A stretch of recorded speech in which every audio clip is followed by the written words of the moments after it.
Heap heap. જે નથી બોલતા ને એ લોકો નવરાત્રીના પાસીસ નહીં મળે. વરસાદમાં એ લોકો પલળવું પડશે, એટલે જોરથી બોલો. Heap heap heap heap heap heap. હવે નવરાત્રી સરસ જવાની ગેરંટેડ. સો અમારું મૂવી રહસ્યમ આવી રહ્યું છે. રહસ્યમ એક A+ dark thriller murder mystery movie છે, જેમાં મારું જ મર્ડર થાય છે. બોલો.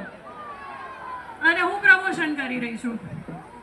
હવે આ મૂવી તમે તો બચ્ચાઓ તો નહીં જોઈ શકો, પણ તમારે તમારા ઘરના બધા 18+ ના લોકોને શું મારવાના છે? ધક્કા. કે પિક્ચર જોઈ આવો અને પછી અમને કહો જીસ્ટ સમરી કે કેવું લાગ્યું. રાઈટ? સો મૂવીનું નામ શું છે? બહુ શાર્પ સ્ટુડન્ટ છો, ઇમેજમાં બહુ સરસ ભણાવે છે. હવે ખબર પડી ગઈ મને. So thank you so very much. આવી જ રીતે જલસા કરો, મજા કરો, કારણ કે છે ને નાના હોઈએ ને ત્યારે આપણને બધાને શું થવું હોય? મોટા બનવું હોય. પણ અમને પૂછો અડલ્ટ બનીને અમારા પર્સ ઉપર લાબુ લટકાવીને યંગ રહેવું હોય છે, બચ્ચા રહેવું હોય છે. તો તમે બચ્ચા છો તો મજા કરો અને અમારું પિક્ચર રહસ્યમ જોજો.